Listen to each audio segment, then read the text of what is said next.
Welcome to the next video. This is Lebo, and Lebo's a friend of mine, and I want to paint her a portrait. A portrait I'm going to give to her as a gift. She's got a yellow hat on, and I'm going to, I like using a photocopy because I can adjust the color as I want to, but I can see the tone, dark and light, and where it is. So that's what we're doing. First thing I want to do is give myself a bit of a border, an edge to the painting. So I'm going to just simply give it a border, and in the border we will color as we go along, depending on what the inside colors look like. So we're going to give it an edge, almost like a frame, yeah, and then that's it.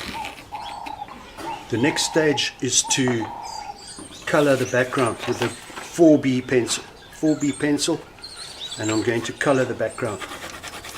So I'm not going to carry on with this too long. You get the idea. Turning the pencil on its side, and I'm going to color it as darkly as I can. So for the transfer, I've colored it one way, and now I'm going to crisscross or cross hatch it and get it even darker than it was. The more the surface area is covered with your pencil, the better, because then you don't have any gaps when you transfer. So filling in all these white spaces that have occurred, and I've got a dark background. This is what I want all the way through. You might have to sharpen your pencil because 4B is a soft pencil. Stands for 4 black.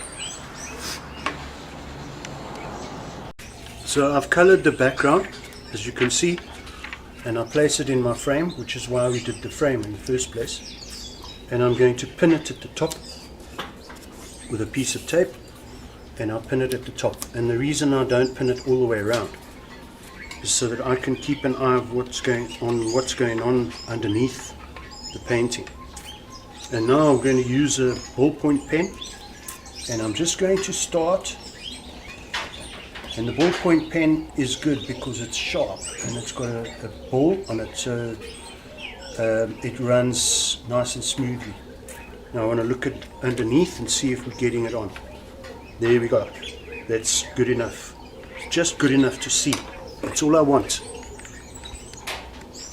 You can see that I've confirmed all the lines with a darker pencil, and it's already looking like Lebo. So essentially what I'm doing here is I'm going to be making a pencil drawing, tonal pencil drawing, and then I'll paint over the top of that.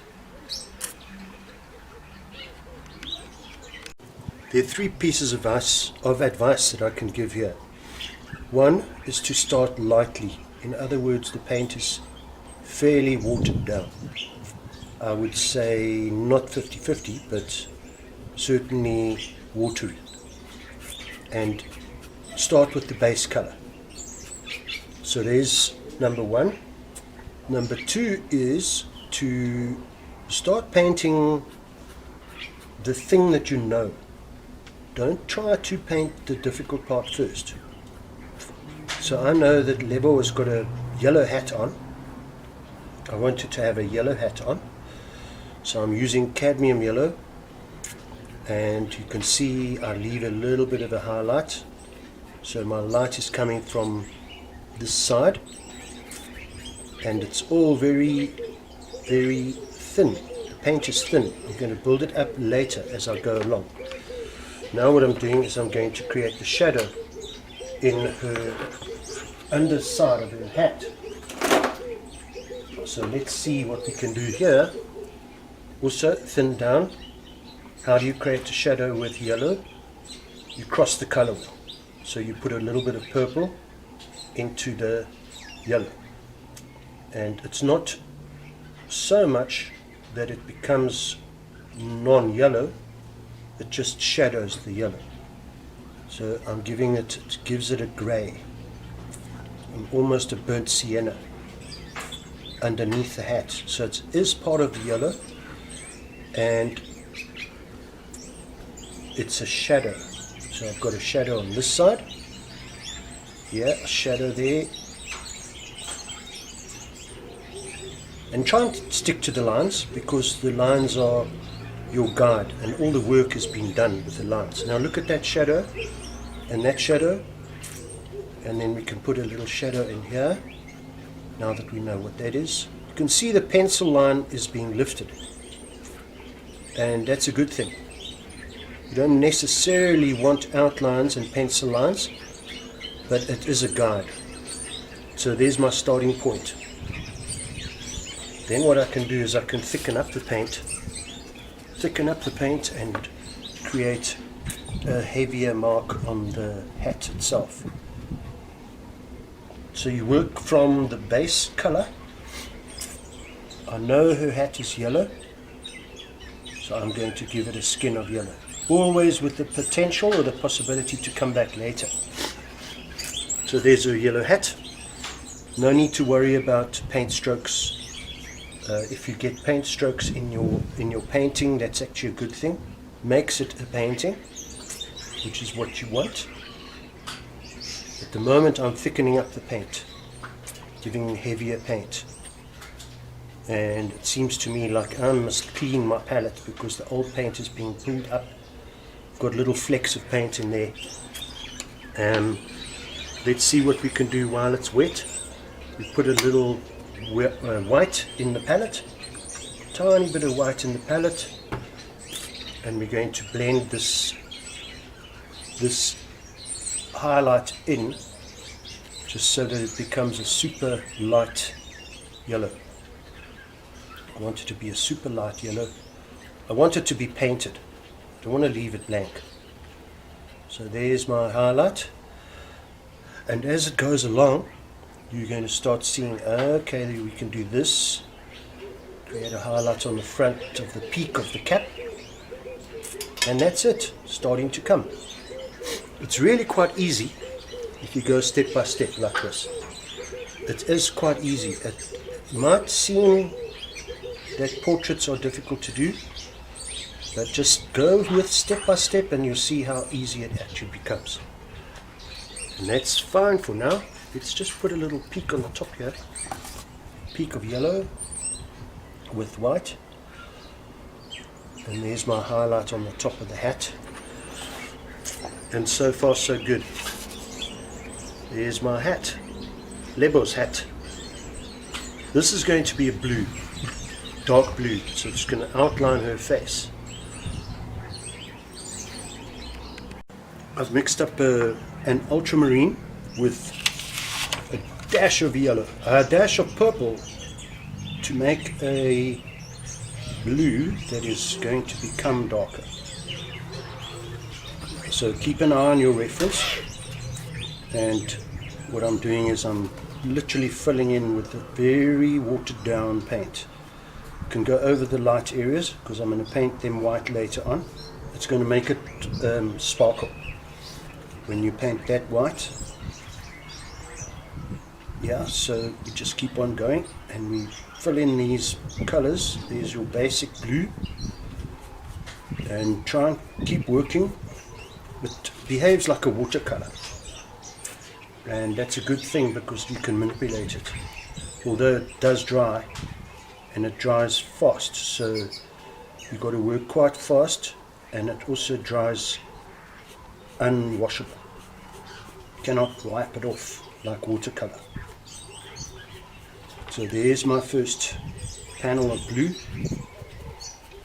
keeping in line with the border as we had it right from the start. And let's see what that looks like. It's starting to look like something. A little bit more and then we're done. Let this dry and we then can work in the tiny details with a smaller brush. So at the moment I'm using quite a large brush. Must get a little bit of water in there. Yeah, and the purple again. Try and work down, keeping in within the lines. The demonstration is really about showing how simple it is, just following the steps. And you can do this, don't be afraid. Okay, I want to have a little change there in brush so that I can get the details in, and also maybe even work some of the tones in here. Get some of the tones in. So those are the dark areas. While it's wet, go as far as you can.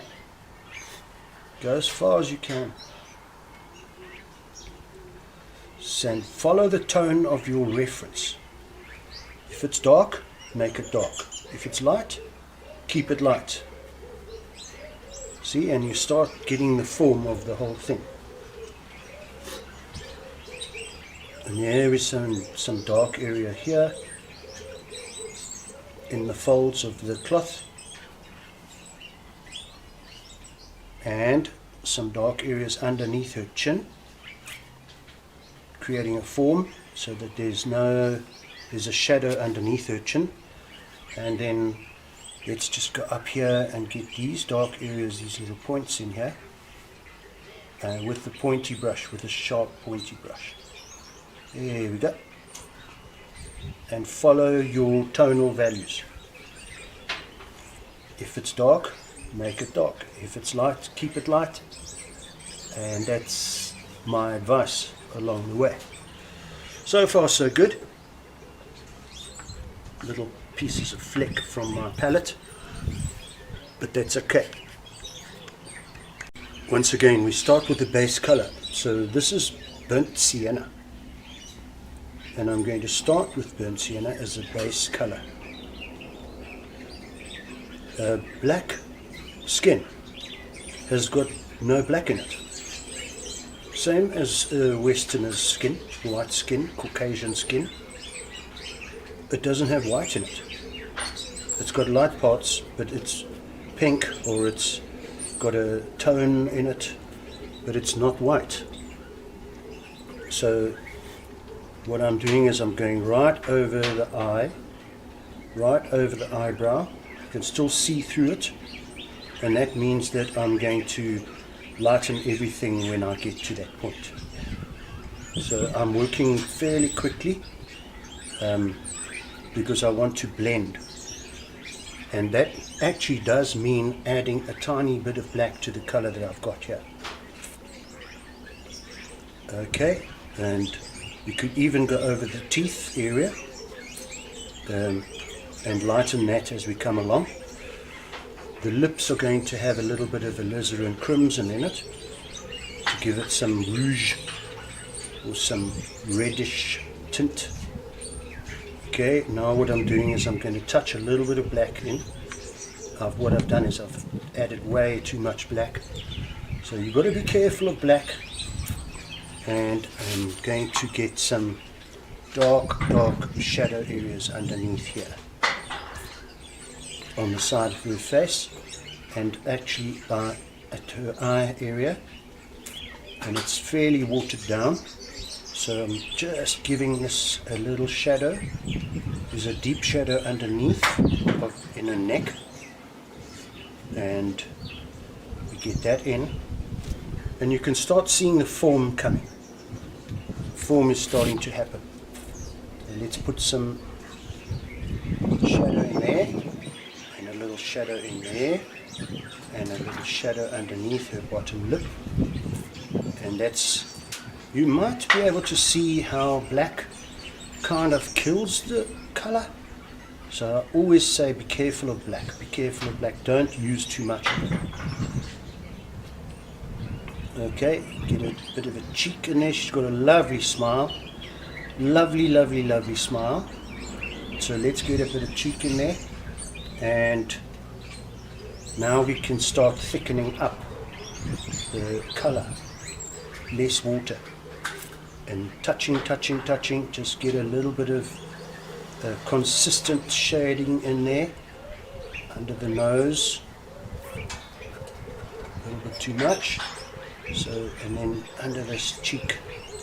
Now there comes a point where you can say, that's far enough for now. You can always come back to it, let this dry.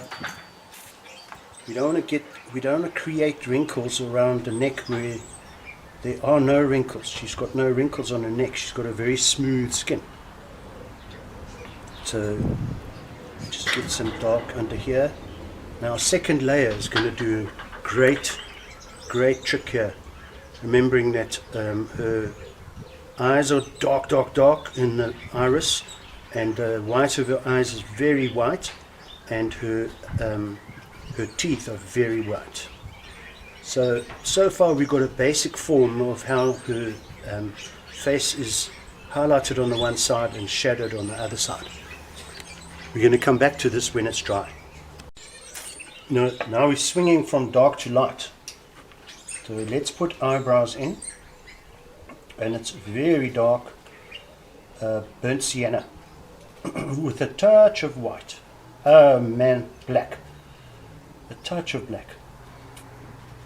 It's almost like she's got makeup on, yeah, but that's okay. That's good because it highlights those points. It gives an accent to the points. I'm going to darken right underneath the ear and underneath her hat. Give her some tonal value. I'm going to blend it in.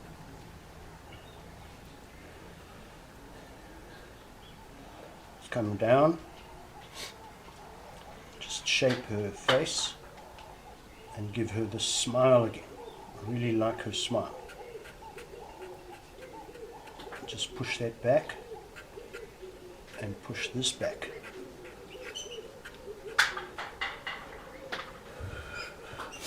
And it gives it a little bit of tonal value running into the corner of the eye. Yeah, and keep an eye on your reference. I can't overemphasize it. Keep watching the reference. In other words, your photo, your copy. And the other thing, just to remind you, is that I use the black and white copy. I don't use the color. In fact, I throw the color away. So I'm not influenced by the color. I want to use a tonal value, and I'm using my imagination regarding the tone of her face. If it's dark, it's dark. If it's light, leave it alone. There it is. Okay, and then just emphasize these teeth, strong teeth.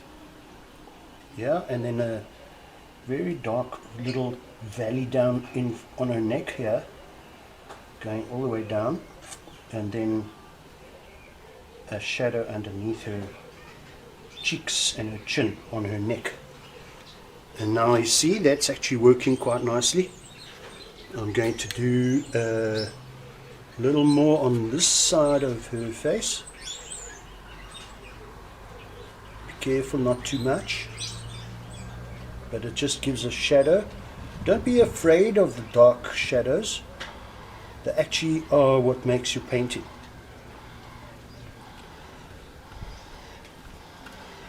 And they're often overlooked, or we get afraid of them, so we don't put them in because if you think, oh man, that's too dark. Don't worry about that. Try it and smudge it out with your finger. Welcome to my garden studio. Two things I want to mention. One is I'm leaving the eyes for the last part of the painting. So I'm highlighting the white of the eye here. The reason I leave the eyes for the last part of the painting is because I tend to concentrate on the face structure a little more when I have no eyes complete yet. And I find the eyes kind of easy to do. So what happens is the focus goes to the eye when someone is looking at the painting. Now if you paint the eyes first, which I see some artists on the neck like to do. They like to confirm the eyes and then continue with the rest of the painting. What tends to happen is the eyes become, there's the tractor, and it always comes past when I start my video. So anyway, it's pretty loud. So what I'm doing is I'm doing the iris, which is fairly dark, and there's always a highlight sitting inside the iris. So I'm going to leave that for now. So what I was saying is I like to do the eyes at the end, because that means that I'm focusing on the structure of the face as intensely as I can, and then put the eyes in. The eyes can be a distraction from the actual structure of the face. So get the that's what I do. Get the eyes in right at the end. And the other thing that I wanted to mention is the highlights and the details. So we're going to put the highlights and the details in towards the end.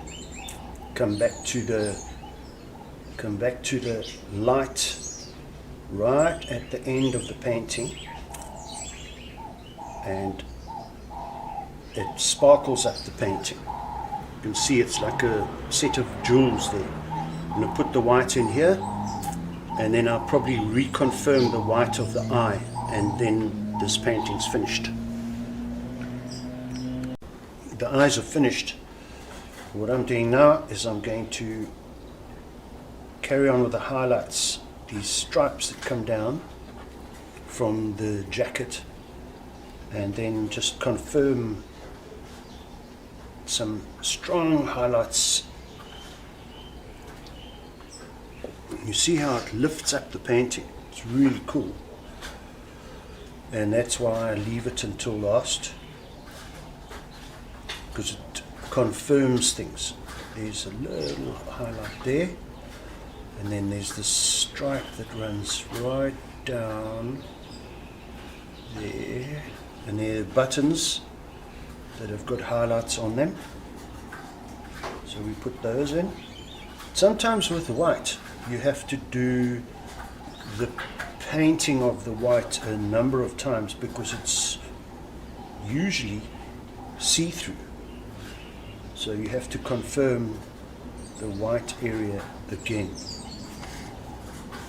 But that's looking very nice. I like it a lot. I like it a lot. Put a highlight on top of her hat right there. And it lifts up. And just keep an eye on your reference all the time. And we're coming close to the end of this painting. Pay attention to this little cuticle that's actually a tear duct in the front, in the eye corner. And I think we're getting close to the end of this painting. So here we go. Let's just confirm some of these zipper marks here, get them lighter. Once the white is dry, then you can put a second coat on, and tends to confirm it, so it's lifting it up. And there we go. I think that's done. Now what I'm going to do is I'm going to erase the smudge marks, and then I'm going to fix this with glaze coat so that it doesn't smudge anymore. Thank you for watching. Very happy with this painting. It's worked out pretty well. I hope you've enjoyed it. Like and subscribe if you have enjoyed it for the next painting. Thank you. Bye.